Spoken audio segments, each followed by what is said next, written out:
When most people think of the term wizard, they think of Merlin or Gandalf or those weird spray-painted murals on the side of vans. You know the ones, long flowing beards, robes, and probably lots of lightning in the background and a unicorn somewhere. Always a unicorn. Diablo's wizards are nothing of the sort. Look at them. They're so pretty. You think either one of these fine individuals would be caught dead on the side of a van? Maybe only in a car crash. Don't do magic and drive, kids. To put aside the van metaphors, the term wizard is actually a derogatory term for a magic user in the Diablo world. Most refer to themselves as sorcerers or mages and hail from libraries and colleges and clans. These proper magic users used to make up the ruling caste of many cities and communities in Sanctuary, and as such follow traditional paths and teachings. You go to magic school, get your magic degree, get a nice government job in a house with 2.5 kids and a dog. Wizards, however, are rebellious individuals with a powerful innate ability to wield magic. They don't study books or follow rituals, they reach out into the cosmos and pull power from thin air. And because of this, you can imagine that many of these wizards are consumed with a desire for power and a grand destiny. After all, they can do what most others cannot, shape the world to their will.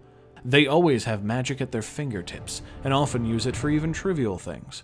Thanks to their innate power, they can use fire, ice, time, light, telekinesis, and almost any source of power you can think of.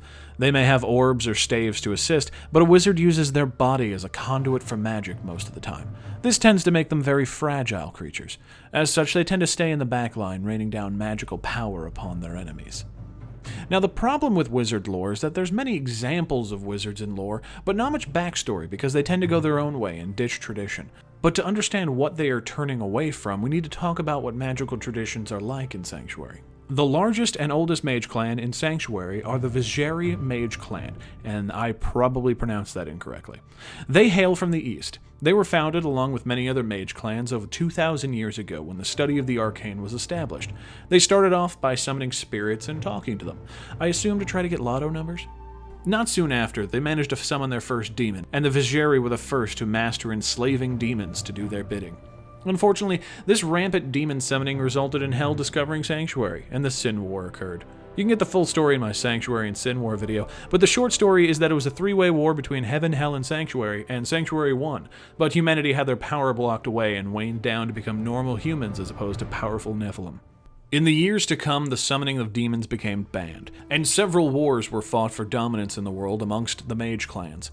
The exception being the Haradrim, who were bent towards eliminating demons on Sanctuary and had little interest in political disputes. Although humanity's original power was locked away, those with the skill and know-how could still hold dominion over their fellow man with the power of magic. There was much back and forth in this war, and the Vizjeri once again fell to demon summoning and almost brought about their own doom by giving themselves over to the powers of Hell. There was an internal rebellion, and they mostly decimated themselves before Hell could take over.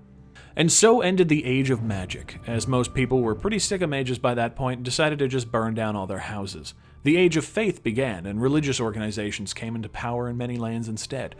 Hell managed to corrupt those too, don't worry. With the exception of the city of Chaldeum, laws against the use of arcane magic were written, and most mages went into hiding. They practiced in secret, and unfortunately this isolation caused many of them to fall back into their demon-summoning ways and be corrupted by promises of power from demons. Chaldeum seemed to be the only shining beacon of magic in the world, but we find out in Diablo 3 that it was corrupted by demons the entire time anyway.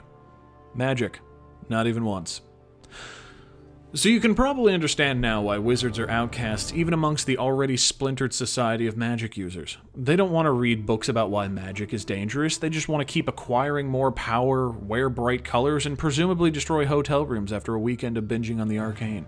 Most start off with good intentions, learning and wanting to do good in the world. The allure of power tends to be too strong for most, and they end up corrupt in one way or the other. The Wizard of Diablo 3 is an exception to this, using their powers to fight against the minions of Hell. Even so, it's quite possible they might agree with Zoltan Kuhl's ideas of how the Nephilim should rule the cosmos rather than heaven or hell. Or perhaps they'll retain their compassionate side, remembering the people they helped along the way need a better world, not just another magical tyrant. As their power grows more and more, only time will tell what destiny the Nephilim will lead us to.